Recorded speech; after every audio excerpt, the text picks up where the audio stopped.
The Angry Chicken is a production of Amove TV. Bookmark amove.tv for more gaming and esports shows.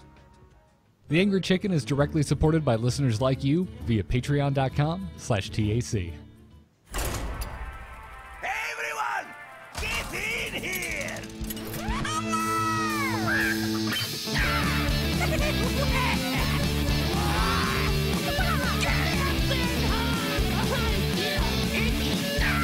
Ready for action! I've got the beast in my sight. A podcast about Hearthstone, Heroes of Warcraft. This is The Angry Chicken.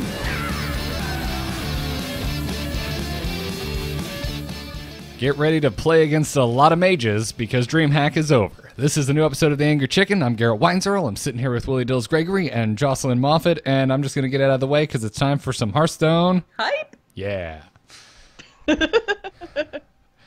How you guys doing? I'm good. Not too shabby. I reset my computer up after Dreamhack, you know? Yeah. It's actually really nice. This was the good thing. It was really annoying to take my computer to Dreamhack, but it was really nice to pull all the stuff out, get some canned air, clean it all up.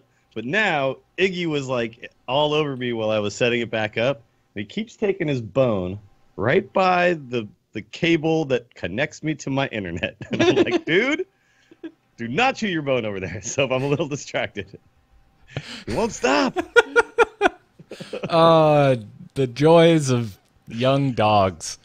He's right next to the cable. He's just right next to it. He's totally just going to go paw the bone and just pull your internet out. Yeah, and then all of a sudden, there goes Dills. Yeah. But anyway. So At back least to now we Dreamhack. know why when it eventually happens sometime during this episode. I'm just getting you guys ready. Yep. Yeah. We'll just call that pulling an Iggy, and it's and Iggy has been pulled, and it's just going to be Jocelyn and I for the next few minutes.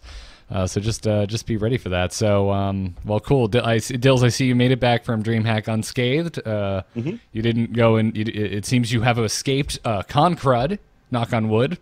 Yeah, no, feel good. I mean, I definitely was last worse words. for wear on Sunday. Sunday was a tough day because, I also more Iggy stories. I had to put Iggy somewhere because I had to be there all day, right? So I had him at my buddy's house, and I go pick him up, and I'm already been at the con all day. And then I go over there to pick them up. And they're like, hey, do you want to hang out until 4 a.m. playing pool? And I was like, sure. So then I made it back to the con the next day at 10 a.m. feeling terrible. So if you saw me and I was zombified, I'm sorry about that. But it was a good day to just chill and watch Hearthstone. So right?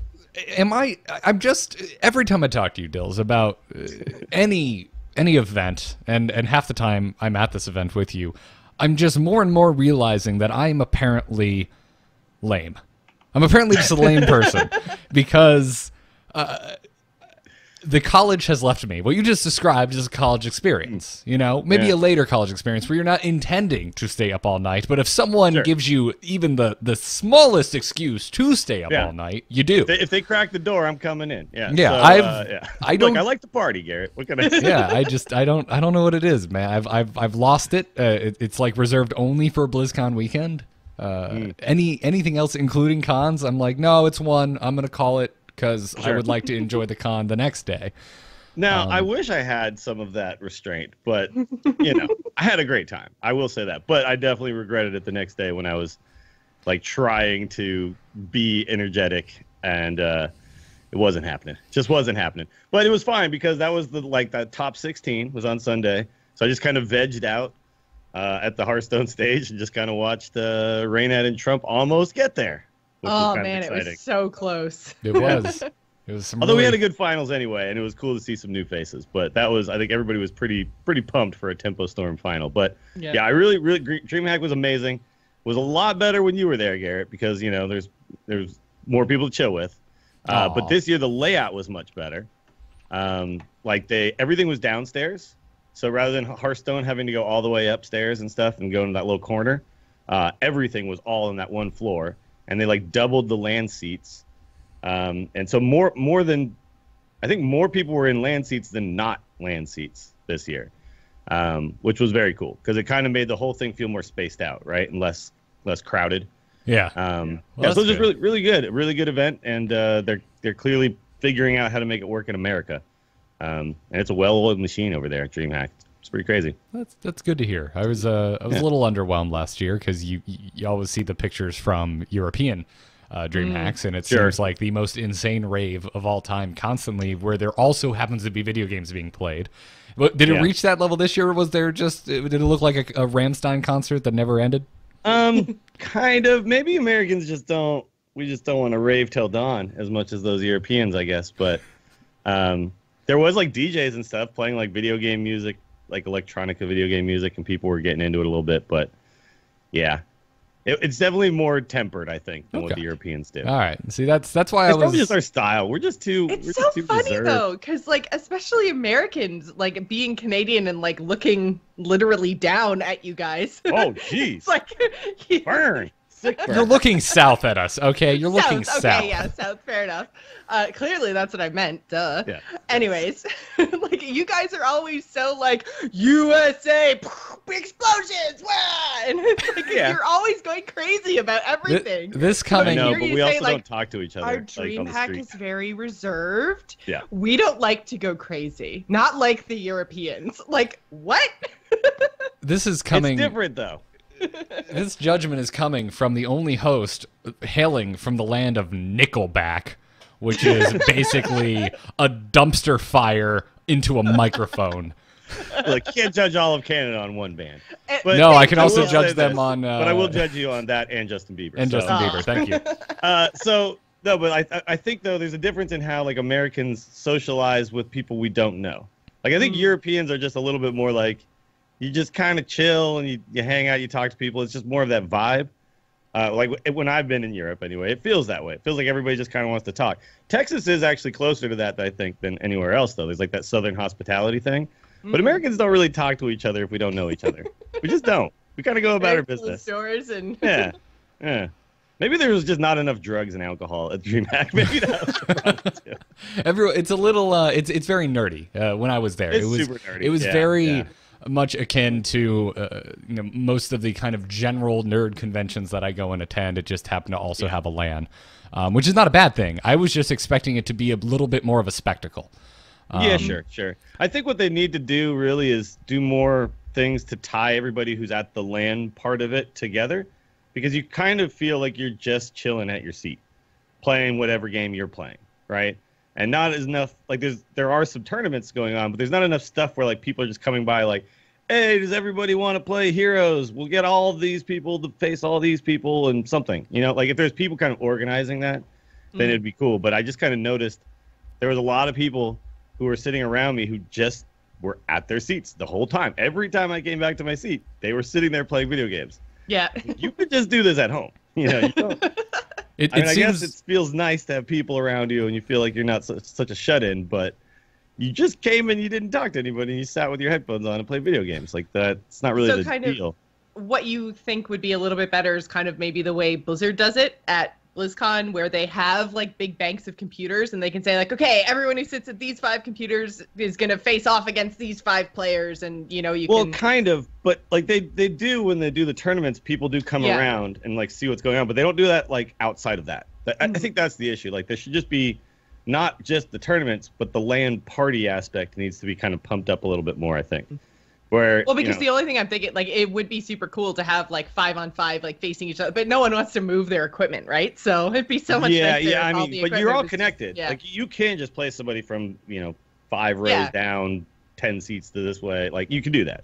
Yeah. But yeah, it's just there was not enough connection to make it feel like a LAN party. It just felt like I just came here and plugged in my computer. Yeah, I think some of that can be curbed if you buy your tickets ahead of time and you and your buddies all get together and at least get seats next to each other. Sure. Right. Like that's what you really, I think, need to do. It's almost like, when we prep to get BlizzCon tickets, it's like, well, be ready the minute it goes live. I would think you would just need to do the same thing for DreamHack to curb that. The other thing, though, there was some people who did you could tell they did that. So there was some people that had like big signs. They would put like Christmas lights around it, and it would be, their guild name or something like that on it. That's awesome. So I mean, that was happening to a certain extent, but it just seemed like not as much. I actually considered just bringing my green screen and my lights in and just being like, all right, I'm clearly streaming. Come on and hang out with me. Like that would have been kind of funny, because otherwise everybody's just it's like really dark, and everyone's just kind of sitting in the dark, playing their video games. If you just shine 2 giant lights on yourself, it would attract a lot of attention. I thought that might be the cool thing, but then I got lazy. If I had come this year and you had done that, I would have brought a hammer and smacked out all the light bulbs, because I don't want to be sitting next to you sweating because you brought a damn light kit with you. Well, this was the other thing that was weird. I had all empty seats, like 5 empty seats to the right of me, and like Zixa to the left of me, and then 3 empty seats next to him. It was crazy. Oh, wow. Yeah, because last year Although one was, of them was D-Day, who couldn't make it at the last moment, but... Yeah, a bunch of people there was names there. They had obviously paid for their land seats. Maybe they just never brought a computer in, and they just were like, whatever. Because the land seats weren't actually that much more than the regular seat, the like 3-day passes. I like to think that you just sat in the unlucky section where it was like 5 people whose computers just happened to break that week. Sure.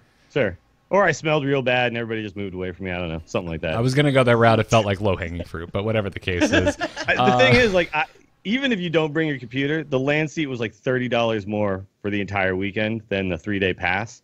And $30 to me is almost worth it just to be able to put my backpack down somewhere. So I was like... Well, and not only that, right, but you have to purchase a land seat in order to play in any of the tournaments. So maybe it was just like people who wanted entry into stuff like, say, Hearthstone, but then played on an iPad or something. It didn't actually bring a whole big break. Yeah, okay. That makes sense. Well, we're going to talk a lot more about Dreamhack as we move along today, but before we do that, I want to let our patrons know about something. We're having our next Hangout next Tuesday, actually before the show, and Hangouts are going to change up a bit. They're going to happen on Discord now, because Skype is a nightmare. Balls, as Jocelyn so eloquently put it.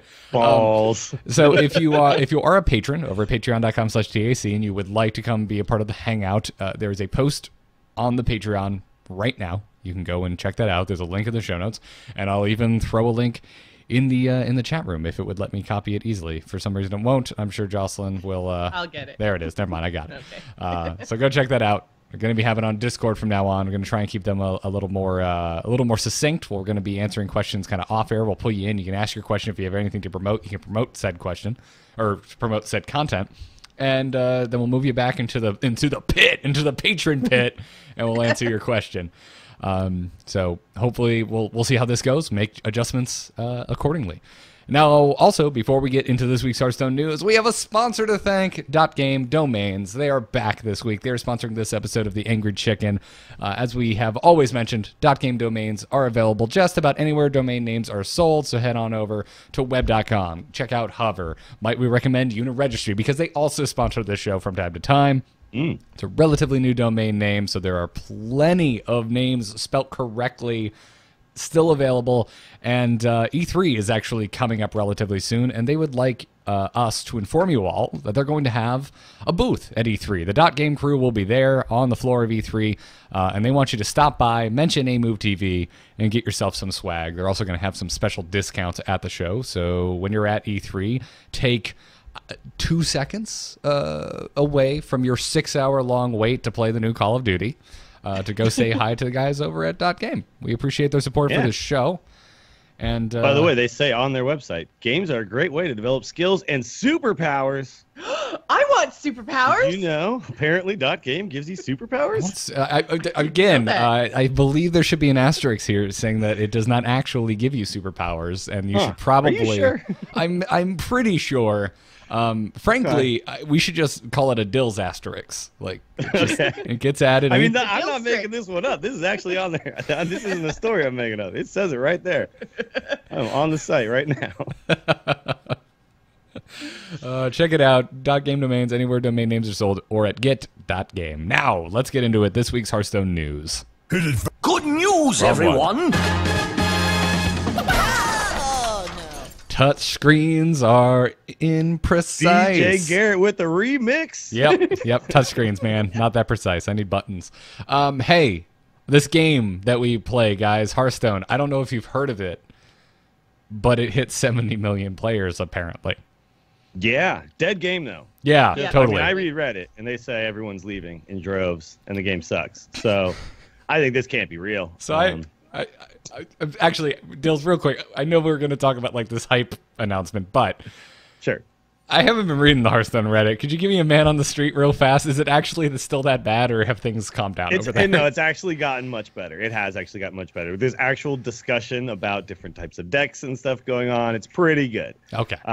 There is still, like they announced some other stuff recently, and people were like, "Give me free things," but that's always going to happen. So you just kind of filter through it, and you get back to the decent stuff. So, yeah. And then they gave us free things randomly for 70 million, and then people were Everybody like, started doing the "Why math, are you giving me free things? I'm angry still." Like, ah.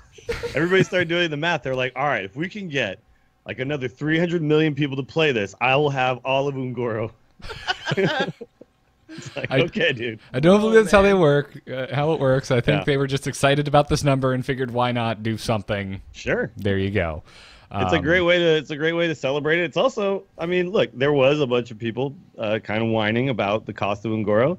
So this is a little appeasement of that too at the same time, right? It's making a celebratory kind of post and giveaway for this. So I was all about it. It felt to me like the packs were really good. I got 2 legendaries. Really? Mine were totally crap. Mine were absolute garbage. Oh, man. So I got just got the legendaries for everyone like me who got the 4 commons that are rare. Maybe. I don't know. I got a legendary on my main account, and then I immediately went to my EU account. Was like, okay, let's get those packs. And there was a legendary in there, and I was like, what? What's going on? Yeah, you're just lucky. Not on my China. So. Yeah.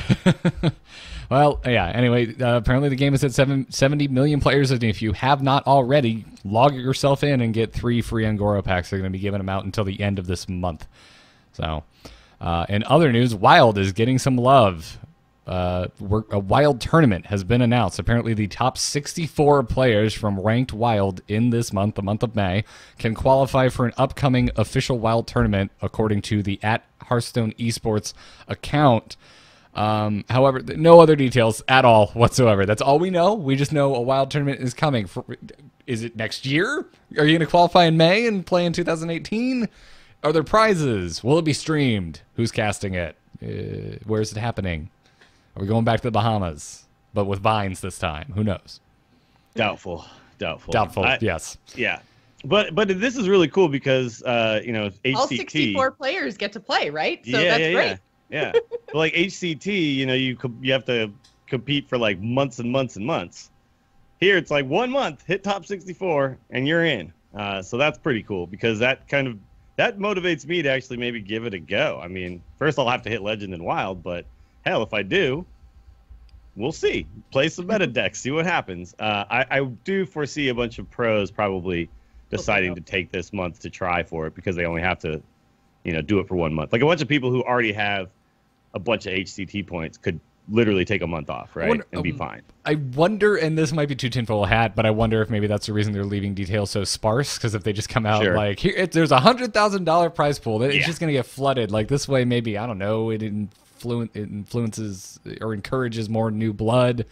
Maybe it doesn't just immediately saturate Wild with a bunch of insane tryhards. I think it's going to anyway, but maybe that's why they were a little light on details. They didn't tell us like regions, right? Like, is this all the regions or just EU, just NA, just Asia? I don't know. I kind of assume that whenever an announcement comes out from like an official Hearthstone channel, they're talking NA because that's where Blizzard is, like that's their headquarters, right? Like that's where they're from. So whenever we don't get an official region announcement, I assume North America, but it would be super cool if they did this across regions. But I get the feeling that this, since like you mentioned, it's only for people who play in May, I think they're trying to judge interest in just Wild as a format to see how many people, like we may not even see any prizes or anything announced until after May is over. Like, right. Because it's like just to see how many people are playing the format for the sake of the format as opposed to playing to win 10 grand or whatever. And Jocelyn, I can't imagine where you got the idea that they might be trying to gauge interest in Wild. It's not like they didn't just announce something else that's Wild specific. What would that be, Garrett? It would be the Wild Heroic Brawl that's coming this week, right? Yes. This week. So tomorrow. It's going live. Wild Heroic Tavern Brawl is coming. Are you gonna play in this? Is the question. Joss, are you gonna play in Wild Heroic Brawl? I think I might give it a try. Do you know what deck you would play?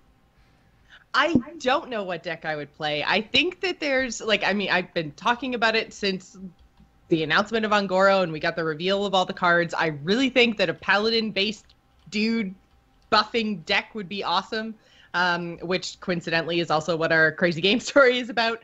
But I think that, a Wild Paladin dude buffing deck could be really good. So I think that's probably the route I would go, although obviously Hunter is like my go-to class for like just comfort. So I feel like a Death Rattle Hunter would be really good in Wild. I don't know. Wild is wild, guys. Sure. There's a lot of different things that you can play, which I think is also going to make this Heroic Tavern Brawl kind of difficult because there are so many cards and so many build possibilities. It's going to be really hard to tech against anything, really. Yeah, that's fine. I'm just going to play my Wild Pirate Warrior and stomp all you people messing around doing weird stuff. Yeah. I am. The timing is a little. I think the timing is a little funky because I'm still not bored with Standard yet, and. No. So if I was going to go and play, I'm not sure I'm going to play Wild Heroic Brawl because I think if I did, I'd play Reno Lock, and I don't need to play that deck again anytime soon. I'm fine. Reno Lock is very good right now, for sure, too, with Wild. But I'll say this, like, I'm not bored of Standard either, but Wild is really cool right now, too, because there's so much to do, and the decks are really weird. Like, there's just, you start building a deck, and the challenge of figuring out which exact 30 cards are the best possible fit for a deck is just really interesting. Because right now in Standard, there's a lot of times where you're like, okay, 5-drop. Well, Azure Drake's out. Okay, what else is there? And you notice a lot of decks, they're just like, oh, I just don't need a 5-drop. Like, 5-drops are like kind of not in a lot of decks. And in Wild, you have all of the options, right? So then it gets really difficult. You know, Sludge Belcher better, or Azure Drake better, or whatever. And you got to try to figure out all that stuff. Plus, you still have cards like Sylvanas and Ragnaros, and it just gets really tricky. And I think that's some of the fun of Wild right now is actually finding that like optimal fit. So I'm excited about both right now in a big way. But you are right. Standard is very fresh and new and fun. Mm-hmm. So yeah, so I had a lot of fun in Standard on ladder last season. I think just like playing. Just having fun. I logged over 200 games and got up to 5, and it was great. Like that was just me sitting, playing, having fun. Like I wasn't even trying to grind or anything. In both. This time I got to like 13 in Wild. I never barely played Wild. So yeah, it's true. A month later, really still enjoying Ungoro a lot. Still my favorite expansion. Well, moving on, let's talk some more Dreamhack. Let's actually dig into it. The Dreamhack Grand Prix took place over the weekend, and it brought with it a time machine because Trump and Reynad were in the semifinals. Well, Trump is now part of Tempo Storm, too, which was like this was kind of his breakout Tempo Storm performance. They did the Red Bull Esports Team Brawl thing. Trump was on the team for that. But this is like the first time he's really been like in an individual tournament and done really well as a member of Tempo Storm. So that was kind of cool. And actually, I think 4 out of 16, the top 16 were Tempo Storm. Yeah, you're right. And I think 3 out of 8 because I think Eloise lost in her round of 16. So yeah. But the other 3 made it through. So yeah, 3 of 8 was Tempo Storm, which was a really great showing. And they all played really well. There was a lot of really good Hearthstone played this weekend. I enjoyed the stream quite a lot. Well, I enjoyed the games quite a lot. The stream was touch and go. Was it really? I barely watched the stream because I was there. So you were there. Yeah. At the stage most of the time, but let's see. So it was. Wait, who else made it from? Oh yeah, Eloise. Yeah, Eloise made it to the top 16. Yeah, that's crazy. So Eloise just saying Trump and Reynad all Tempo Storms. Then there was some other big, like Chalky got back to the top 16. Mm-hmm. That would have been a pretty cool Terrence, story. Terrence, as well. The runner-up from last year, yep. Amnesiac, let's see, Dog. So yeah, there was some very recognizable names there in the top 16, and it was pretty exciting. There was a lot of people who finished, I think, at 7 and 2, who like didn't make it in because of tiebreakers. Like it was a really close race to try to actually make it in that top 16. So. I think it was 200-something players, so geez. Yeah, I know it was a very, very long, like 3 days of Hearthstone. There were a lot of games played. I'm sure that the players probably don't necessarily want this, but man, I wish that it was double elimination because watching Dog lose after like literally not losing through the tournament, and then like losing was just it's so heartbreaking. It's like everyone else has a chance to drop, a match or two, and he just got so far and then dropped one and was out, and that just always feels bad. But yeah, or at least implement I double know elimination it at a would certain be point. crazy. Sorry, Garrett? At least, or at the very least, it kind of add double elimination in at a certain point, like when you get down to the round of 16 bracket, then do it. Oh yeah, that's what I mean. Like round of 16 or round of 8, like something at some point in like the quarterfinals, semifinals, like just make that double elimination. Because when you've got a player who hasn't lost through the entire tournament, which not losing in a Swiss is like insane. So not losing through an entire tournament and then having your tournament dreams come crashing down because of one bad draw and one bad game, like it just it's brutal. Well, it's kind of I mean, the reason I know why they do it, because it was still a super long day of Hearthstone with the top 16, right? Because they that's stream what I mean. every single match, so they'd have to not stream every match if they did that, or only have a top 8, which is like what we do in the DHL. Is we just go down to a top 8 and we do double elim, which is kind of nice because you don't just immediately drop once you play all through the season and then suddenly you're like, and I lose a game and I'm out. So it does make sense, but it's kind of a magic trope at this point. It's like the guy who goes undefeated in Swiss will always drop in the first round. Yeah. When they get to the actual, because that's how they do it in Magic too. It's just like a single limb tournament after they do their Swiss, right? And I think they only do top 8 in most Magic tournaments. They don't do top 16. I think Dog went out in the top 8. I think he made it through the round of 16, but I think he went out. He was fifth he went out. rate. Yeah. But you're right. He only lost once, and and that was it. And he was out. Yeah. So he was knocked out by Shoop bad. in a 3-0. But I mean, he was just the man, Yeah. Nobody was going to take him out once they got to that top 16. It was kind of crazy. The Mr. Lego and Shoop both had a lot of good fortune, and chat was kind of. I think Twitch chat was just really rooting for Reynad Trump as the finals, right? So they were super sad when that didn't happen. But I think Mr. Lego and Shoop were the two players who did play the best. Like, that's just kind of what happens. Like, even if people get lucky, there was not a ton of actual, like, straight-up misplays. There was, like, a couple of small errors I noticed that were just, like, ordering errors, but nothing really that crazy. And you could make arguments for those plays, actually. I saw there was a bunch of, like, oh, my God, he killed his own dude. It's like, well, the other guy has Brawl in his deck, so it was maybe tried to kill his own dude. It was actually good, yeah. Yeah. So, but it was really nice to see new decks being piloted by these pros, and it was clear that the meta's not solved, but these decks they're very experienced with them already. Yeah, right? and that there's certain archetypes that are set in stone. There are there's still wiggle room within what cards to include, but some archetypes have clearly risen to the top. They're probably going to stick around for the length of Ungoro. But like one great example of this is that Reynad and Trump and basically all of the Tempo Storm people had pretty close lineups with each other, right? But like you look, Reynad's mage and Trump's mage, while they were the same, we're going to talk about this type of mage in a little bit, while they're the same archetype, like Reynad's rocking like double meteor, right? And Trump just runs the one. And, Reynad's running like, very, very different sets of tech cards. And so there's a lot. Yeah, you're right. Like this, we know this archetype. It tries to Alex Strauss at you and burn you out. But within that, you can really kind of find your style, which is super fun. And Orngoro is great with that. Mm-hmm. Yeah, 100%. And Shoop even brought that up in his interview when he won. And he was just like, no, I really just focus on archetypes and not so much on like specific deck lists. So I thought that was really neat.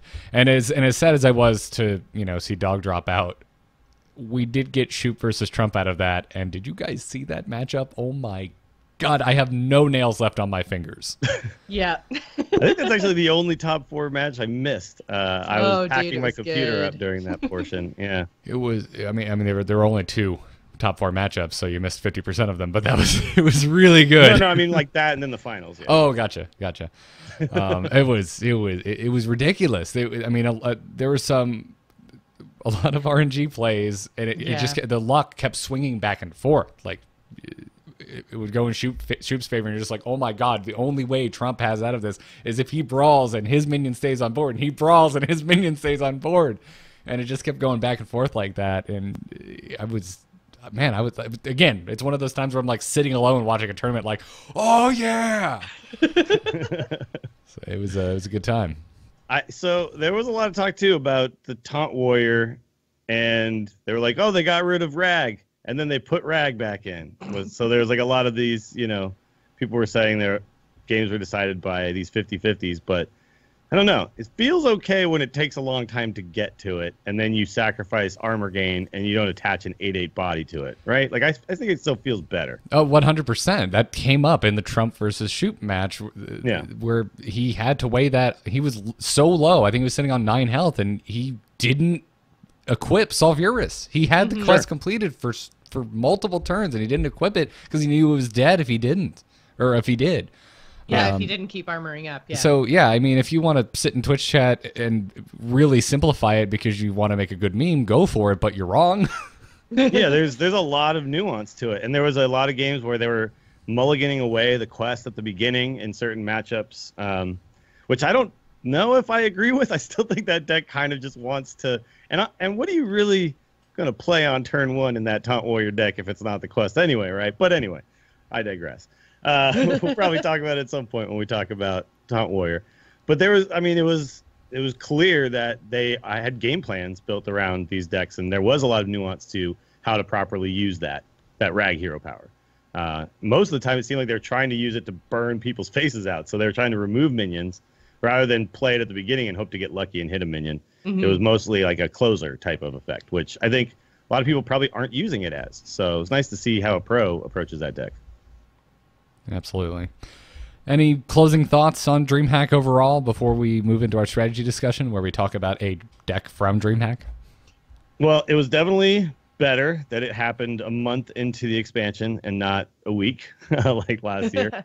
So if they can properly time that every year from here on out, that'd be great. Keep doing that. Yeah, because Blizzard's totally going to give us a heads up that we can work around.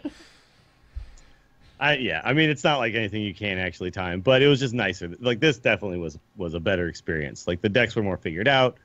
There was still N'Zoth Paladin there. That was the big deck from last year. It was still in there, and it's actually pretty good. So that was kind of a cool little surprise. But yeah, it was just nice to see the decks that I already kind of understand, but now seeing the pros play them, it's like that's when you really kind of go, oh, I've been doing that wrong. I should never be. Okay, I get it now. And it's like because I don't learn that on my own necessarily, just kind of playing on ladder. You really do have to have play partners who think of the game in a really high level, and it's hard for the rest of us to get that experience without seeing these decks in action. So, well, before we move into strategy and talk about, we're going to be specifically looking at Choop's Mage deck, but I'm sure we'll talk about the alternatives. Let's thank our other sponsor for today, Harrys.com, which you can go and sign up for their trial set. The only thing you have to pay for is shipping at harrys.com/TAC. Comes with a razor handle of your choice, a 5-blade cartridge, shaving gel, and it keeps your shoulders nice and shiny and hairless. So go check it out. And by the way, I actually got rave reviews from a guest who stayed with me recently who used it and was like, "Oh my god, I'm gonna order these now." Yeah. I hope it was a fresh blade and they didn't just like go in and grab the one that already had some of your shoulder hair on it. With your hair, shoulder blade. I'm a good host, Garrett. I wasn't putting on you. I was putting on them. Like they just walk in and just grab your razor and start using it. You're like, these are pretty good. You're like, hey, come on. That goes on my face. Oh, it's great. Guys, if you're listening via audio, sometimes it's worth watching the VOD just for Dills' pantomime sessions about shaving. So go and check them out, harrys.com/TAC. We thank them for their support. Now let's get into this week's strategy discussion. Hit it very hard. Wanna blow something up?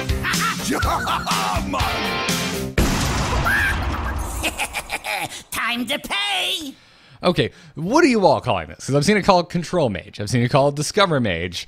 I'm just going to call the specific deck Shoop's Mage because if you're watching our video version, that is the deck list we're looking at coming to you from Tempo Storm. So, yeah, you could call it all sorts of stuff. I like calling it Discover Mage. I like Discover Mage. Yeah. I've heard people say Burn Mage, Control Mage. The problem is it's all whatever. Like, I don't know. It's everybody's kind of doing the same thing. Depending on what you discover, right? So. Sure.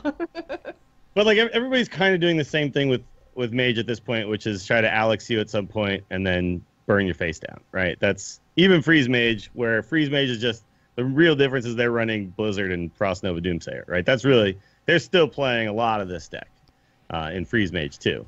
So the plan doesn't drastically change from one mage to the next, but this mage has a little bit more, I don't know, it's just kind of, you can adapt your game plan, whereas Freeze Mage kind of just has one kind of thing that they're doing. This, you can actually play some minions, do some stuff, deal some chip damage with minions. So it's a little bit more, it's a little bit more like just a deck you can beat different matchups with rather than always focusing on minion-based matchups. I'm with Hajikumo, who says we should just name it Austin Mage. Austin Mage. Because it's all over this tournament. All over this tournament. But no, I mean, Joss, you bring up a very good point. The deck plays very differently depending on your Discover path, which makes playing it really cool. And I think all three of us at some point have likened Discover to a mini limited format in the middle of my constructed Hearthstone. But this deck really feels like that. And makes it seem very unique in that way.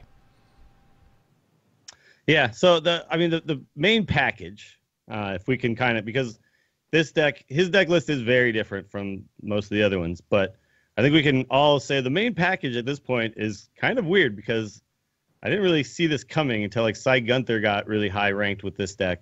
But Medivh, Alexstrasza, and then the burn combos of Fireball, Pyroblast, and Firelands Portal. Like, these are your main burn spells.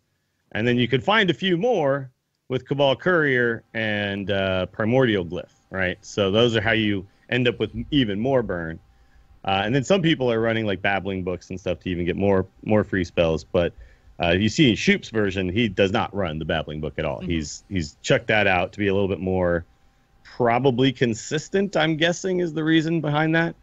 Well, that's kind of the thing that seems to be the big difference between this style of mage deck and a lot of mage decks we've seen in the past is there is no Babbling Book, there is no Kabbalist Tome, and they're basically getting rid of those generation spells, which are completely random, for things where you actually go in and discover, which they can do because now we have Primordial Glyph. Yeah, and Primordial Glyph is that's such a good card, man. It's so good. It's crazy. It's, Discover, I feel like you're supposed to pay something for, right? But you just pay nothing for it. You pay 2 mana up front, and then, like, I had many games where I was like, man, I just need a Flame Strike. Oh, good. I did this on 4. I can Flame Strike on 5 now. And that's just really strong. So I will say, though, on ladder, I played this just a little bit ago, and there are some terrible matchups for this deck. If you think that, this deck is just going to kind of beat everything, anybody who heals up is going to be a problem, because once you do that Alex, if they get back up pretty high and you're low yourself, it can be a big problem to try to actually burn out the rest of their health. So, Pyroblast takes an entire turn, right? You don't get to do anything else on the turn you Pyroblast. Firelands Portal doesn't leave a lot of wiggle room either. When you play that, you can do a portal and a ping, or a portal and maybe re-equip Ice Block, things like that. But these are expensive spells. You have to plan turns in advance, right? So old Freeze Mage with the 2 spell damage, right? And then Thaurissan getting all the mana ticks down on everything means you could just burst them down in one turn. That is no longer the case. You now have to plan your burn to happen over the course of like 2 or 3 turns. So that gets really complex, and this is definitely a deck you're gonna have to get used to a little bit. Yeah, because it's not obvious. I find this archetype fascinating as a post Angora archetype, because I don't see this. I don't think this would have ever happened with Reno still around. No, definitely not. Yeah, if Reno, like, you don't see this deck in Wild because Reno is still a possibility, right? But yeah, now with no Reno, you Alex people down, and their healing options are suddenly very limited. So I did notice I had a problem playing against Paladin with Forbidden Healing and Lay on Hands. I had a problem playing against Priest because Lyra with Priest of the Feast, they just start going crazy with the cheap spells, right? And just, it's like that miracle kind of thing. So they were able to heal up quite a bit. But a lot of other classes cannot do that. So if you can get like a Pirate Warrior, I felt like I had a pretty decent matchup against Pirate Warrior, because Ice Block allowed me to get the turns in where I could then kill them. And the weirdest thing is that this deck is apparently so prevalent that Eater of Secrets is now actually being played for the first time ever. And it's really good because you do have, like I said, you have to do multiple turns to get it. So I had a Miracle Rogue. I was like, okay, I got him. Checkmate. Pyroblast next turn. He was like, Eater of Secrets. Boom, you're dead. And it was just, oh, okay. I guess that's a thing now. Yeah, I think it's because you've got Paladins running Hydrologist who, they don't play secrets in their deck, but they generate at least 2 secrets in a game. Sometimes those Hydrologists get bounced back, and the Paladin secrets are not that powerful, but they're just annoying, and if you don't play around them properly, they're just a pain. So I think a lot of people now, they're seeing a lot of Paladin because Paladin was all over the ladder in the last month of the season. And then on top of that, now you've got mages with, like you said, like they need those ice blocks to kill you. So if you can hold on to Eater of Secrets, then it can win you the game. So it's very much like a neutral flare where like you just have to slot it in and it's probably going to win you a game. So I think where mage and paladin combined are so prevalent now and are both playing secrets, I think that's why this is making its way in. The problem though is Hunter's playing 0 secrets now. So yeah, no, Hunters aren't playing any. Yeah, it's still not as good as it could have been in the past when Hunters were actually rolling secrets. I'm not. But it is aren't true. You as can't beat this popular. deck sometimes, right? Like that's the only way to beat this deck sometimes. They get you set up with their ice block, and they just start burning your face, and you're like, oh god, there's no way to win this game. And then paladins are like, eye for an eye, and then other people are like, Eater of Secrets. So yeah, you got to get tricky. If there's, I think, a time to play around with Eater of Secrets in your standard ladder grind deck, now is the time. It's this week, right? Following Dreamhack, because I think this deck is going to fall off. Paladin and Mage are going to be very popular. Right. I don't think Paladin's going anywhere. I think this Mage is going to fall off a little bit because, as you said, Dills, there are some bad matchups. Yeah. And Eater of Secrets is only good against 2 classes right now. So now is the week to try the it. Tempo Storm listing of it before this tournament. This is the actual one that Shoop used in the tournament. But Tempo Storm did have a version of this deck in their meta snapshot, which was a little, slightly different, but mostly along the same lines, right? And they kind of list the good matchups as being things like Aggro Druid, Freeze Mage, Aggro Paladin, Quest Rogue, Token Shaman. So very minion-based decks, right? They put a lot of creatures on the board and hope to actually deal all their damage with them. But then you see really bad matchups when you're playing against Control N'Zoth Paladin, who can actually heal a bunch, or Control Priest, Dragon Priest. Taunt Warrior is also a thing because they can just armor up a bunch, So they just don't ever play their quest, and they just kind of continue to stack armor, and then you can't actually kill them with Alexstrasza. So yeah, it's there's some really tough matchups out there as well. But I think, if the meta swings a little bit, I think it's probably going to swing against this deck for a while. So we're talking about it now. But this might not be great for a little bit, but it'll swing back. This will always be really good when the meta starts to become very minion based. So just kind of put this in your back pocket. This is a tool for the ladder, I think, that'll stick around for a while. It's a good way to put it. It's a good summation. So awesome. Real quick too, Reynad's version I kind of like better. For ladder? Find it. Yeah, so he's running double meteor, Babbling Book, and a Black Knight. And that kind of shores up some of those bad matchups. He also has Sorcerer's Apprentice, which gives you a little bit more early minion presence to kind of fight for the board against things like Pirate Warrior and stuff like that. So, I kind of like his version a little better if you're going on the ladder with it. I think Shoops is teched very well to go into a tournament situation, but I think Reynad's is probably better for pure ladder. Yeah, I could be wrong, but it just feels that way. I like having Babbling Book too. It's something. If it's I can sometimes fight back on board against Quest Rogues with their 1 health minions and some Pirate Warriors if they don't get the 1/2 right off the start. Yeah, it's just nice to be able to do something in the early game. And with Shoops, I felt like it was either Mana Worm or bust, or I'm just sitting there. You know what I mean? Right. So Babbling Book just gives you a little more gas in the early game, which is nice. I dig it.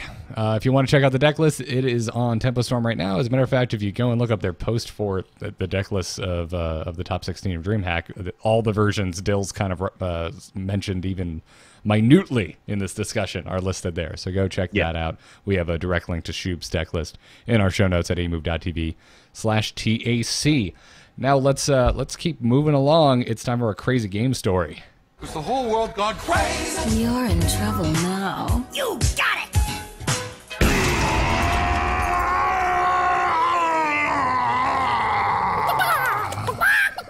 You can send your crazy game stories to tacpodcast@gmail.com. That's tacpodcast@gmail.com. Our story today comes to us from, oh my God, I didn't read this name ahead of time. Gainsdolf. I want to fight you. You have broified a very precious fantasy character. How dare you? How dare you? Okay, so explain to me how that's broified. I don't understand. Gains, Josh. That's like Buff Gandalf. Gainsdolf. He's all about the gains. You don't know about gains, Josh? It's all about the gains. Yeah. Well, then apparently Josh isn't working on her gains. All right. Yeah, you're not friends with enough bros apparently. Okay. Whatever the You guys case need is. to be more bro then, so I understand these things. No, I don't. I really don't. I don't. Gainsdolf says, "Greetings, pissed off poultry. My deck, the dudes abide." Oh my God, you're just is based on good I conversation. didn't know that this is gonna make Garrett so angry. This is even better now. This is just all things that just grind my gears. I think the Dudes Abide is a great name for a deck list. So good. Is based on good conversation about a deck on our Wild Hearthstone. At rank 4, I queued up into a priest that goes on a quest on turn 1.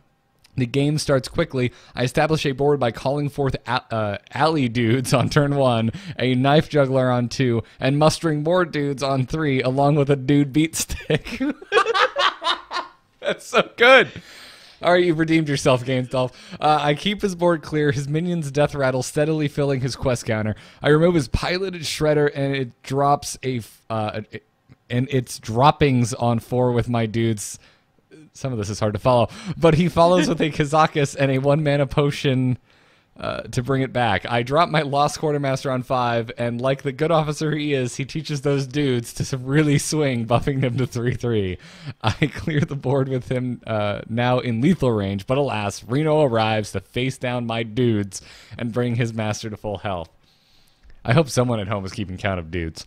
The game has restarted. I take out Reno and go face before summoning a Steward of Darkshire along with some more alley dudes anticipating a potion of Dragonfire. As right as the fiery rain, it blows up the board, leaving only my alley dudes due to their divine shields. Turn 8 and 9, we go back and forth. At some point, I play Sausage Fest for 5. Wow. Right? I can't handle this. I can't believe you didn't call the Steward of Dudeshire or something like that. Like, missed opportunity, man. You've been doing great so far. Come on. Still. But the steward though, she's a she, right? So Yeah, but sure, still, but yeah. she's still a Dudeshire, steward. yeah. Dudeshire is where she's from. I called my wife dude, and you, Jocelyn, dude, all the time. Yeah, dude true. doesn't have a sex title. Yeah, in my world. I lobby for dude to be a gender neutral term because I use it that and guys. I just use it all the time. I'm trying to find Sausage Fest, and I have straight up lost. Here it is. Play Sausage Fest for 5 and summon 5 more dudes. On turn 10, the priest board is gone. He's at 3, and I have lethal the following turn with light fused.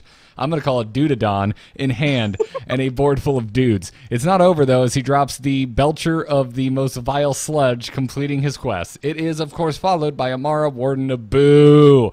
And the game enters phase 3. Good God. What to do? The priest is back to 40, and I have few resources left in hand and 1/1 dudes on the board with a spattering of divine shields. Luckily, 1 resource's divine favor in his hand is large, so I draw 6 cards and find some fuel of my own. I drop a quality into who but the long-lost and handsome Meccano, my own fun spin on this deck. I trade a few of my less buff dudes away and clear his board, leaving me with Enhanso, 2 Wind Fury dudes with Divine Shields, and 1 Taunt dude with Divine Shield. The priest drops some minions of little consequence, and I follow with Light Fused Dudadon, buffing my dudes to 4/1. Face is the place when you have the fury of wind, so I clear board with the taunt dude, enhanso, and consecrate, and go where the wind fury and go there with the wind fury dudes. I drop a knife juggler. You couldn't think of something there? What would we call that, Dills? Well, he's a juggalo. Yeah. He's still the juggalo. Just a knife He will juggalo. always be To the be juggalo. safe, and the priest does what he can to stabilize, dropping another taunt and Sylvanas, but it is not enough. I quality again, trade Knife Juggler into the taunt, and drop my second Stegodon, buffing my Wind Fury dudes to 7 ones. 28 damage to the face is more than this priest can handle, and it's game over. I'm pretty sure that was the most damage I've ever done to face. I know Priamara, the life was at 3, and feel like it was around 12 before Reno. That's 85-ish damage I had to do to face in that game. Good Lord. Yeah. That was nuts. And very challenging to read, but worth it because some of your names inspired the snickle fits in me. So congratulations. It was Sausage Fest that I finally lost. That I when actually was- had I drafted a deck when I was streaming from Dreamhack, and I drafted it with J Billy B, who was there as well, and I drafted 2 Sausage Fests and 2 Knife Juggalos, and a Lost in the Jungle, and 2 Light Fused Dudadons, as you were calling them, Garrett. So I had like basically this guy's deck in Arena. It was awesome, and yeah, I went like 8-0 before I lost 3 in a row to like really good rogue decks, but it was pretty good. I was like, I kind of want to play this deck in Wild to see if I can actually make it work. Now, Light Fused Stegodon doesn't actually create a dude, so maybe we should call it like Light Fused Buffadon or something of that nature. He's actually a really good card if you can pair him with just 1 or 2 dudes on board. It's like it's really strong. Like you see Gentle Megasaur seeing a ton of play. Yeah. The one problem with Light Fused Stegodon is it's a 3/4 instead of a 5/4. But yeah.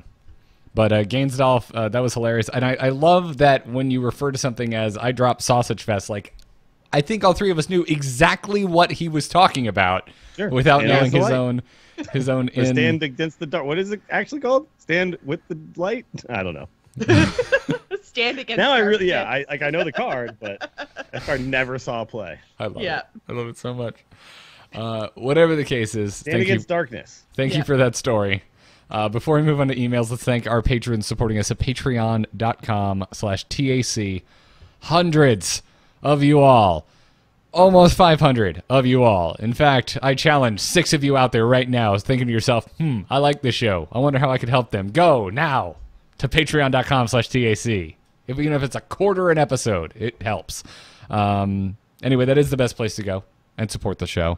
This episode, we'd like to thank Patrick K., Michael H., Ewell, no last name given, Stephen V., and Philip B. Thank you all so much for supporting the show. We really appreciate it. We're batting around some ideas for some new goals, by the way, so keep your eyes peeled to patreon.com/TAC for that, and we really appreciate the support, everyone. Now, let's wrap this up with some emails. Hello? Hello, it's me. Hello? Just quickly, do you get my message? Yep. Oh. Hello, brother.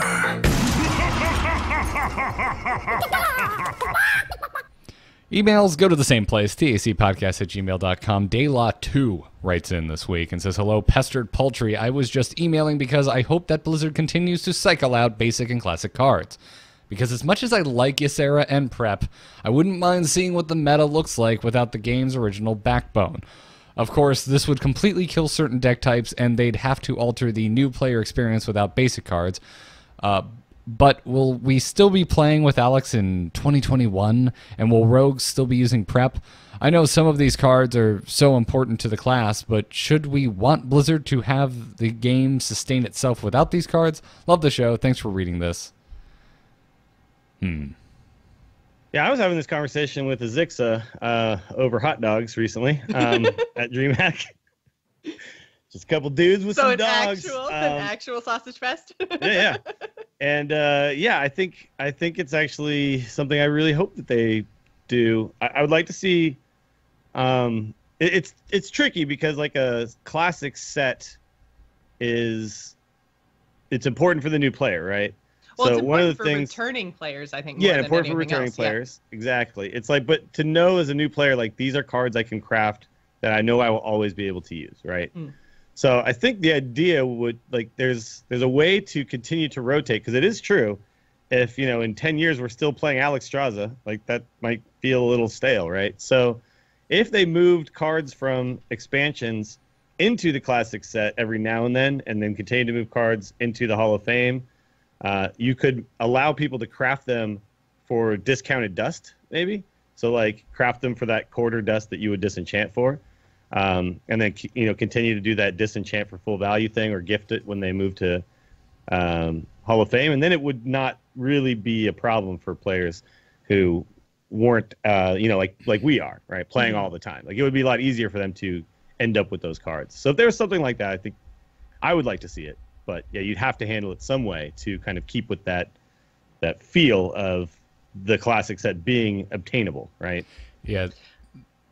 This is, for me, one of those places where I kind of just fall in the line of, I like how they've been currently handling it, which is, expansion by expansion, basically. Or in this case, I guess it's more, we've only seen things rotate into Wild from the basic and classic set during a standard rotation. It even happened with the very first one with the reward cards, like old Murkai. And ETC! And ETC, yeah, because I played him so much. Still one of the best animations, dude. Oh, absolutely. I'm not arguing. That was not what I was arguing. Not at all. I'm not gonna go to bat on we that. also talked about like if you did that type of thing, if you moved like a card into, like, let's say you moved like a Dr. Boom into the classic set. I'm just using that as an example, but if you wanted to craft it, you'd craft for that cheaper price. You would craft an alternative art version of it, so people would like still have like their Dr. Boom, but then like new players could have the new one, so you still kind of feel cool and special. But I think you are right, Garrett. Like it's kind of fine now, but when we're talking like 10 years from now, if like Druids are still running Nourish and Innervate and Wild Growth, and it's like, that's still what Druids do, right? And if Rogues are still like, we still backstab and eviscerate, it could start to feel a little bit stale at a certain point, right? I kind of agree with that, but I still think that some of those cards are very important to the archetype. Sure. Like I wouldn't want to see a mage without Frostbolt Fireball. Yeah, totally. So I feel like the things that I would like to see removed are probably more along the lines of some of the neutral things. I think like Alexstrasza, I think, is a really good example. Ysera is another one. Things that kind of have seen steady play since the beginning of the game, I think. Or what about the legendaries that the classes use too? Like, what if if Tyrion? Like, is still yeah, a thing, Tyrion. Yeah, I think maybe legendaries are more kind of open. Sure. I think to rotation in the Hall of Fame as opposed to some of the other stuff. Because I wouldn't want to necessarily see, as much as it's stale-ish to always see backstab and nourish. I wouldn't want to see them removed because it's so much of what the class is, right? So I think some of those cards are just really need to stick around, I think, to make the classes what they are. Nourish is the one, if I'm going to like nitpick here. I'm like, I don't think that, like, I don't, of all the things that Druid does, I think of Innervate and Wild Growth, like that, those can't go away, it seems. Yeah. Like, but Nourish, like, whatever, get it out of here. It's freaking card draw. I'm sure they can make a new thing of card draw for Druids, but it's card draw and ramp though. I mean, I ramp with it a lot. I guess the thing that the problem is, if and I think you are right, Jocelyn. Like Fireball and Frostbolt seem like they should always be in Mage, but Mage will always be the deck that burns your face, and like Druid will always be the deck that ramps, and at a certain point. It's kind of fun to be like, I'm a Druid that does something different, but you're always going to be like, well, I should just have these cards in, right? Yeah. So, I don't know. I can't speak to 10 years from now, Dills, and be like, I still love Druid ramping. I still love Mage burning face. Like, that might be the case. But I feel like if in 10 years we're still kind of doing the same things in Hearthstone, that will feel a little bad. So, I think they're gonna cross this bridge at some point. It's not really an important thing yet, but like Magic feels very fresh year after year, and that's just because so many new cards come in and there's so many different combinations you can make with all the colors swapping in and out of each other. So I'm sure things will happen. It'll feel fresh, but we might look back at some point and be like, man, I wish there was something better than Tyrion to play in Paladin. Yeah. Or Tyrion just wasn't an option, so I was forced to try to do something else. That would be kind of good. Yep. It's a boat I'm in. Man, trying to think of Rogue without prep seems super strange. Yep. Yeah. Vanish, okay. All right. I'm behind that, but prep, they need prep. They need, yeah, they do, and also like they are the kings of like single target removal, right? So, right.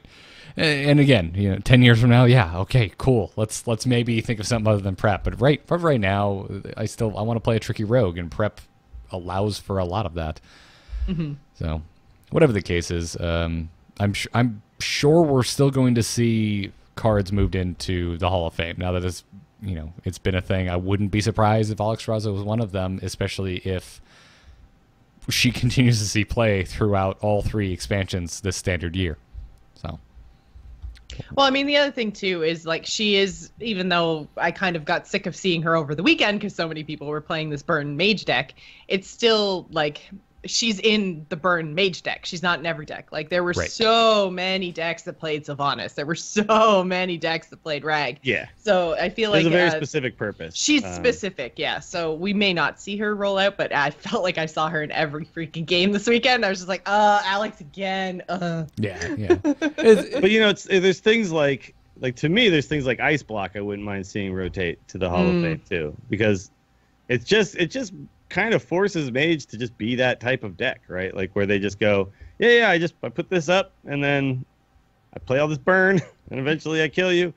It's kind of kept them in that place for so long, right? So there are definitely candidates. I think you're right though. They're not backstab, eviscerate, prep, not fireball, but there's stuff in all of the classes. I think does make a little bit of sense. I'm sure to a certain degree as well. This is a design tool for them. If they're working on a set of cards, I'm sure they ask themselves, hey, is Mage going to work if we get rid of Ice Block? And if the answer is no, it's like, well, I guess we're keeping Ice Block for another year. Sure. No, that's true. And I mean, you did notice the cards that they got rid of. I will say, we'd probably see a lot more Warlock if Power Overwhelming was still around, right? But Rogue didn't like suddenly fall off the map because they lost Conceal. Mage didn't suddenly fall off the map because they lost Frost Ice Lance. Ice Lance, yeah. So, it's like they did kind of seem to target cards that weren't going to cripple the classes, right? And they were there to open space, right? Because imagine if Ice Lance was still a thing, we probably wouldn't be playing Medivh's Valet even with the Arcanologist, right? Because I'm like, well, I can deal 2 damage if I have a secret up with, or 3 damage if I secret up with this guy, or I could just always make sure I can deal 4 with this thing because I'm going to pair it with my Frostbolt, right? So it's like that did open up space to make other cards like useful, and that's what I'd like to see them do with this. Is continue opening up space. Like Tyrion doesn't open much space; like, it's just always there, and you're almost at sometimes like this new Ragnaros Light Lord. Like, man, do I really want to be running 2 8s? And then also a lay on hands? Like, that's too many 8 cost cards. So you end up, like, making a tough decision where I would love to see just Ragnaros Light Lord be the card and more Paladin decks, right? So that's, I think, the direction they should maybe travel. It's just open up that space. And then Priest can stop entombing my damn Tyrion, and I'll be a happier Paladin. Sure. It'll be fine. Be absolutely fine. Dills, you want to take the next email? Sure. 007 says, hello, Cross Chanticleers. Okay. To look up that one. So I need help. I've never hit Legend before, and last month I had an insane 25-1 record with Elemental Shaman to get me to rank 2. So I figured let's push for Legend. I absolutely hit a brick wall and found no traction after playing many games. I tried to tech against everything I was losing to, which included putting Eater of Secrets, Galaka Crawler, and Ooze in my deck, but that rarely helped and weakened my overall deck. Then I tried Taunt Warrior and ended up losing to Paladin like crazy. I played about 50 games on April 30th, but never found the Legend I thought I was within reach and ended at rank 1. Any advice on how I could have improved? That's a tough spot, man. There's a few people recently who are people who like come to my stream a lot, play in DHL, will listen to the show, all that kind of stuff, and they had never hit Legend, and they were kind of in that same area. So my advice was instead of making Legend your goal, make games played your goal. We've talked about this on the show, and it takes the pressure off where you suddenly feel like this kind of mounting feel of dread because you're not climbing. And if you can just instead think about how many games you can play a day, make your goal to play that many games, and then just at the end of it, just be like, okay, here I am, and take the pressure of getting legend off. You'll probably make better decisions turn after turn after turn. But when you start to, like, I don't know, you fall behind a little bit in the early game, and you suddenly start to freak out, and then you might burn your AoE too early or make a decision that you actually shouldn't make.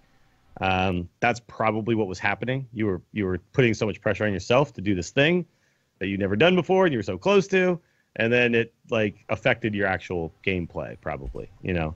And of course also like frantically teching your deck, I'm sure didn't really help very much either. Yeah. And I know that feeling too. So yeah, I think it's important to just adjust your state of mind around it. Yeah, that's so important because I know it's happened to me so many times in the last season because they added those like walls of where you couldn't fall below. So it's like you had these little mini kind of milestones along the way.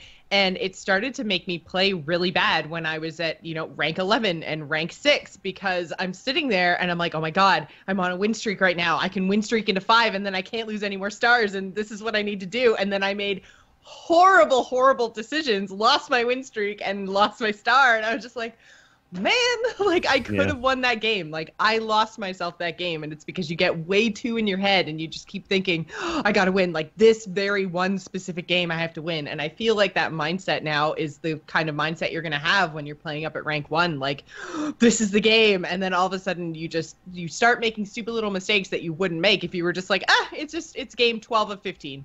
Whatever. Yeah, exactly. I'm going to have more games after this. It doesn't really matter. It's just one of, and then you stop thinking about it so much as like, this is the game. It's just a game, and that's a really big change in your mindset.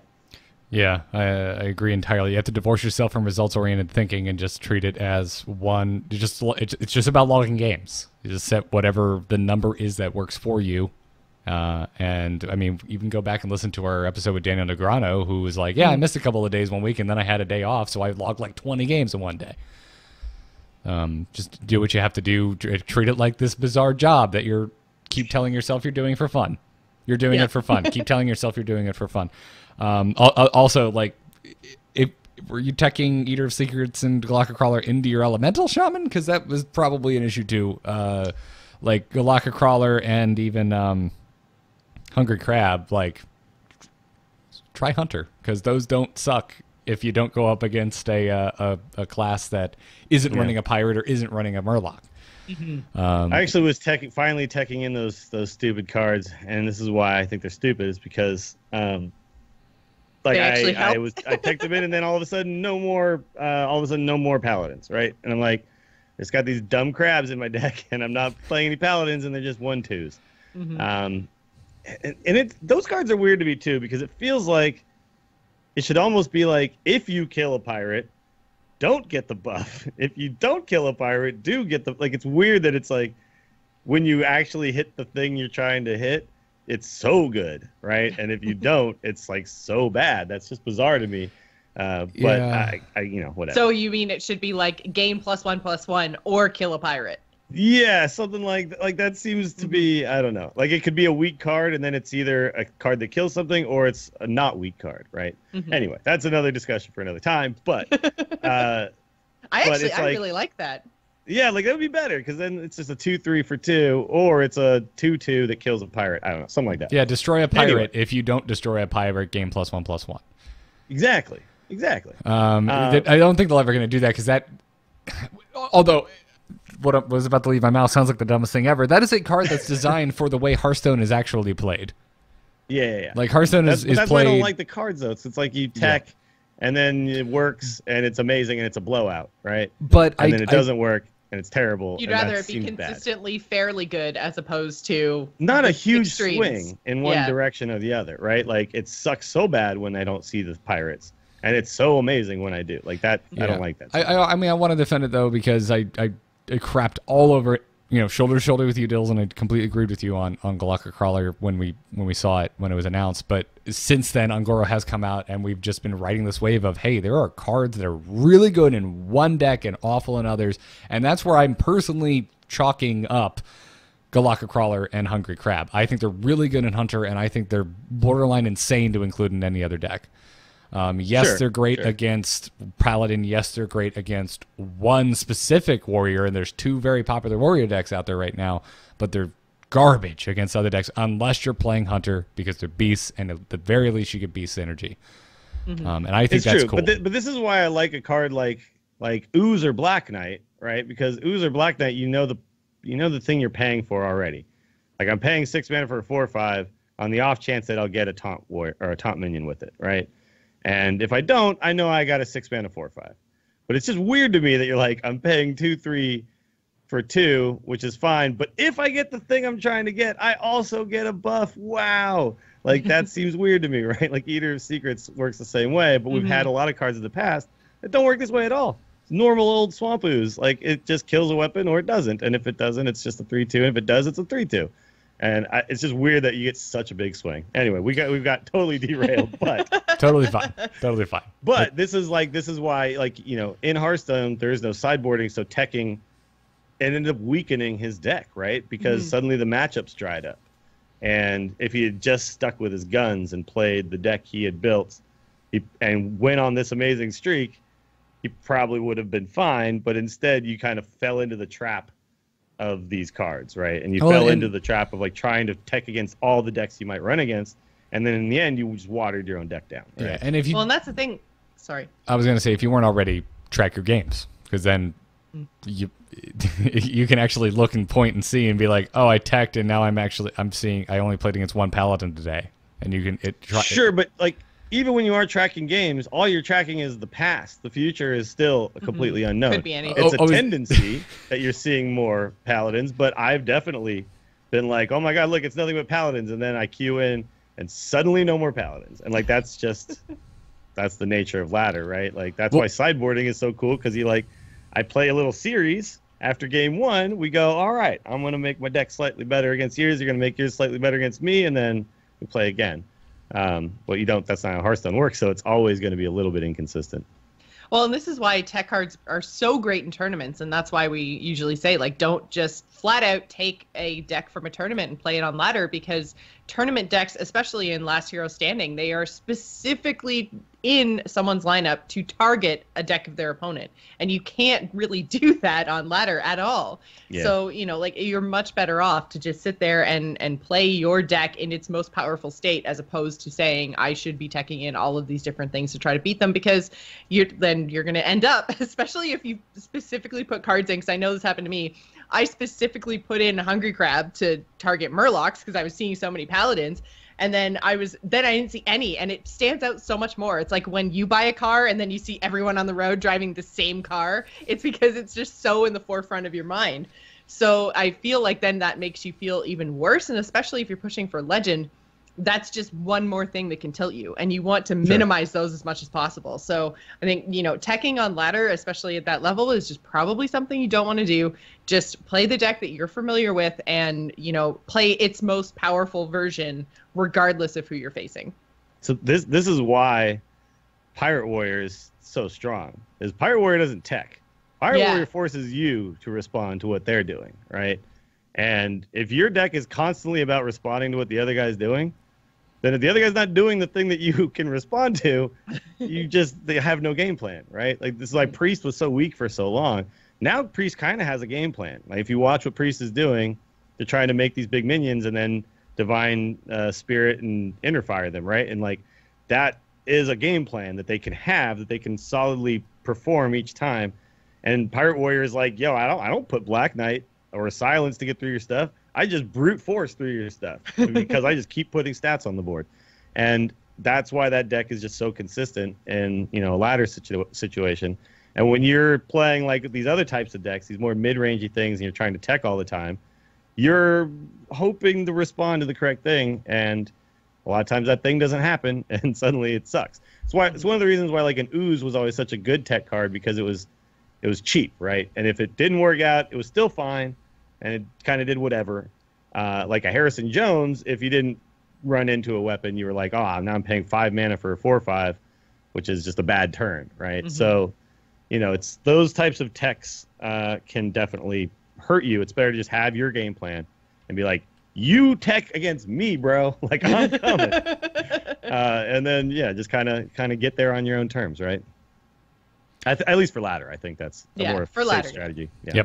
Yep. And come back to Hunter again. If you want to tech against something, play a deck where the tech at least synergizes if you don't come up against what you're teching against. That is one of the reasons, though, too. In the Druid deck, you saw people running the Galaka Crawlers and the Hungry Crabs because they were also running Mark of Yasharaj and stuff like that. Yeah. And also, there's still like cheap bodies that they can buff with Mark of the Lotus and things like that. So they end up working out better there. But yeah, if you're playing like an elemental shaman and then you're chucking in beasts that are weak, like that's bad. It's not going to work. Yep. Jocelyn, who's our final email from? Final email comes to us from Terrace W. Says, greetings, chafed cockerels. I've been listening to the show for a while, so I don't know if this is a question that's been asked, but I'm writing in after episode 207. There was a discussion via an email about card text and how the general idea of the game is to play cards and then figure out how they work in context instead of having huge chunks of text on the card, which I agree would be horrible. My question is, do you think that the game would benefit from, or would it even be possible to do, in your opinion, to have some sort of sandbox mode where you could play against a target dummy and have all the cards available to you? This wouldn't give you the practice necessary to prepare for latter games, and I don't think it should, but at least it would allow you to know how the cards work. I think it could work for something like the try option in Heroes of the Storm, so that you know exactly what you're getting yourself into before you spend 1,600 dust like the poor soul in the email I referred to earlier. Any thoughts on why Blizzard wouldn't want to do this, or do you even like it as an idea? I love this as an idea. I think it's great, since they have specifically said they want you to basically try things to figure it out. I think that was a wonderful idea in the age of vanilla Hearthstone. But I think the more expansions and the more interactions and the more crazy potential possibilities there are in the game, the more we really do need a try option, especially when a lot of the effects that we see with these like crazy weird interactions are on the more expensive end. They're usually the epics and the legendaries. It would be really nice to try things and figure them out, as opposed to spending a bunch of dust and then getting in the game and then going, that's not how I read that card. Sure. I'd like to be able to set up situations. I'd like to even take this, like, I think the sandbox mode that Terrace talks about is a really cool idea if you actually implement it. Because, you know, like, okay, so Disguised Toast wants to test an interaction, right? Yeah. So what he does is he sets up 2 decks on 2 clients and plays himself so he can set up the situation that he's looking for. What if I could just put in a board state that I want and then try a situation and see what happened, right? Like, that would be so cool. Sadly, this and you can really figure out amazing stuff. It'd be great for content creators. It'd be great for people just wanting to test things. It'd be cool. Yeah. Sadly, well, and I think that's basically what you can do with the try option in Heroes of the Storm, right? Like, you can go in and say, I want to try this hero at level 15 against, you know, this other thing and see how that all works. Like, there's a lot of things. Arthas, and you always, like, there's some limitations to it, for sure. Well, and I think that's what he's saying. Like, there should be limitations. This shouldn't just be a way to, you know, like, practice for ladder or anything like that. He thinks that there should be limitations to what you can do. But in the case of the person who wrote in on episode 207, like, you would be able to say, like, okay, I want to take the Vorax and I want to see how this works when I buff it, and does it count to my Paladin quest or not? Because in the end, that was, you know, a Paladin quest and Vorax. They're 2 legendaries. That's a lot of dust. Yeah, no, I feel very strongly about this. I'm just straight up belligerent. If you're not going to write on your card exactly how your card works, and you're going to have such a god awful exchange value with your crafting system, you better let me try your cards, and they don't. So I would just say this is one of the places where I think Hearthstone fails the greatest. Yeah, even if there was some way, like some sort of oops button, or like some 24-hour trial period, like you could craft stuff for a couple hours and then undo for the same amount of dust, like that would work too. I think any way that would enable you to try what you've invested your currency into, I think would be great. Yes. So a good time to release something like this would be when they improve spectator mode as well. So like, because, you know, imagine if you're trying to play a game against like yourself, essentially, to test things out, and your cards are upside down and stuff like that. When they kind of figure all that out, this would be a good time to put in some sort of a sandbox, test my stuff out mode too. That'd be great. I want it. I just don't think we're ever going to get it. I don't think it's going to happen. As long as Hearthstone has to be the same on PC, on Mac, on phone, on tablet. Yeah, that's a thing. Well, that's a self-imposed thing. I don't think that there's any reason that you would need like a sandbox mode on a phone. I think it's silly to make the mobile client the same as a PC client, but that's just me. I agree. That's just all three of us. I think. Okay. I think that's just every Hearthstone player in existence. I don't like to speak for everyone, but how is this a bad thing? Yeah. Like we could have it be more complicated on our PC, and there's going to be a ton of people. Out of that 70 million people, by the way, how many do you think just play on their phone or their tablet? Well, out of that 70 million players, how many do you think are actually active players, first of all? But no, but I mean, they said 40 million, like it's got to have gone up. They said there's more active players in the last month or whatever than there ever have been in Hearthstone, right? So, I believe it. But yeah, it's probably over 50%, right, of people who are just kind of messing around with it here and there on their phone. And yeah, I'm sure. Like, oh, this is a cool mobile game. And they have no idea there's like tournaments and stuff going on. Yeah, absolutely. They have no idea there's a fantastic podcast out there with the initials TAC that they should be listening to on their phone. And they could be patrons to it. Like they have no idea. They could. They could give us money at patreon.com/TAC. Now, all these things would be great. And you have to bring up that like it is like this is what we're discussing right now is why it is really kind of insane to compare Hearthstone to Heroes of the Storm. Heroes of the Storm is built in the StarCraft 2 engine, which has the most robust custom map editor of any modern Blizzard game. In fact, none of their other games even have a map editor, period. StarCraft 2 is the only one that has it, and it's extremely, extremely robust in what you can do with it. Hearthstone is the complete opposite of that spectrum. It is the most locked down engine that they have at Blizzard. It's over the history of this game. I don't have the education to fully understand what it's like to develop for this game, but because of the speed at which they make changes to the game, which is glacial, I would assume it's extremely difficult and the farthest thing from nimble.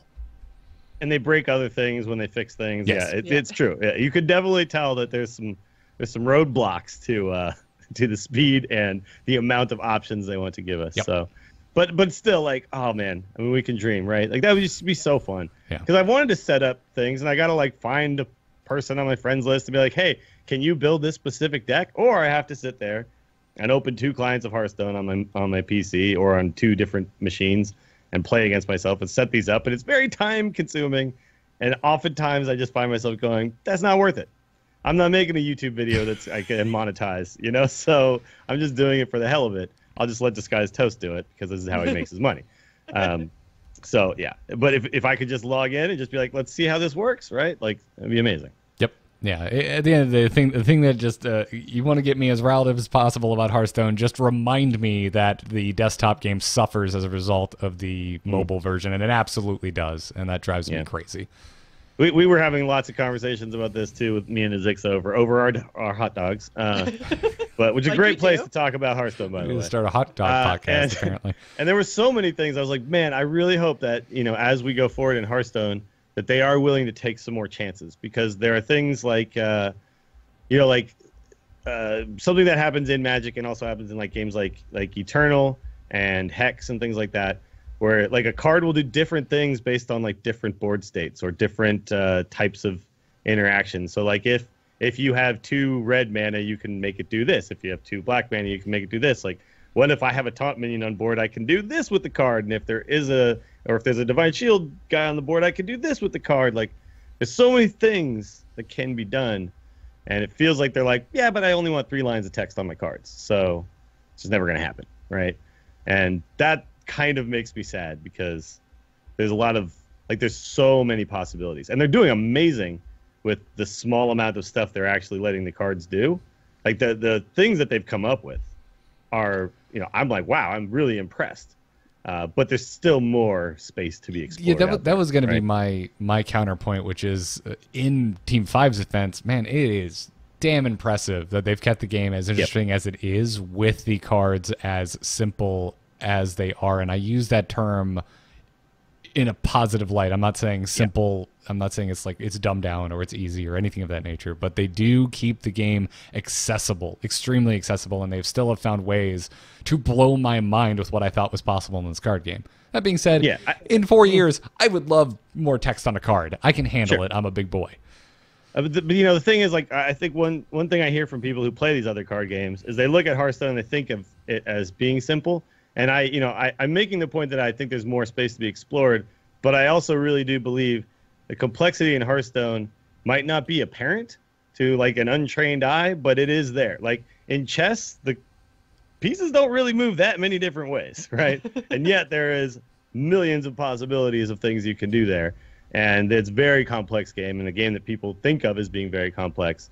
And Hearthstone kind of has a similar type of thing going on, where if you really get down to it, there are some games of Hearthstone that are much more complex than a game of Magic, even if Magic has a lot more intricacies within, ordering and things like that. But when you watch like two guys play a freeze mage mirror match or something, and they're talking about fatigue counters and all this stuff, like it gets really, really complex and nitty gritty. So if people can look, they will see all the complexity, and that's something that Team 5 should be commended for. But at the same time, you can still want a little bit more complexity, right? Mm-hmm. Yeah, I love Magic. I think Magic is the greatest card game ever made.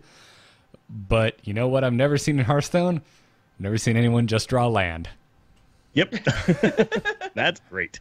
And that makes me happy and makes me want to hit next game. Mm-hmm. So. Anyways, I often find myself in Eternal being like, I'm done playing this game. Like my hand is just full of land or full of no land. I'm done.